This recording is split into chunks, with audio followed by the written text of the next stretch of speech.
Tiga buah bangunan milik Imade Martayase 50 tahun yang beralamat di Banjar Kemetuk, Desa Gunung Salak, Kecamatan Slemadeg Timur, Kabupaten Tabanan, tertimpa longsor Minggu 9 Oktober malam. Hal itu terjadi akibat seniran beton berukuran 5 x 25 meter roboh. Humas Polres Tabanan, Ibtu Inyoman Subagio menyebutkan kejadian tersebut dilaporkan saksi Nyoman Artayase yang masih merupakan kerabat korban. Kejadian longsor pada Minggu malam tersebut disebabkan oleh hujan deras yang mengguyur sehingga menyebabkan seniran beton longsor.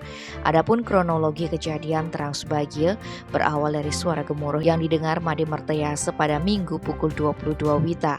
Setelah diperiksa ternyata rumahnya telah tertimpa longsor. Yang longsor adalah seniran berukuran 5 x 25 meter yang ada di belakang rumah korban. Akibatnya 3 buah bangunan yakni Balai Meten, Balai Sukeduke, dan Lumbung tertimbun. Kejadian tersebut dilaporkan saksi Artayase ke Polsek Slemadeg Timur. Bersama dengan tim BPBD Kabupaten Tabanan dan petugas PLN, jajaran Polsek segera menuju lokasi untuk melakukan evakuasi. Tim Bali Express melaporkan.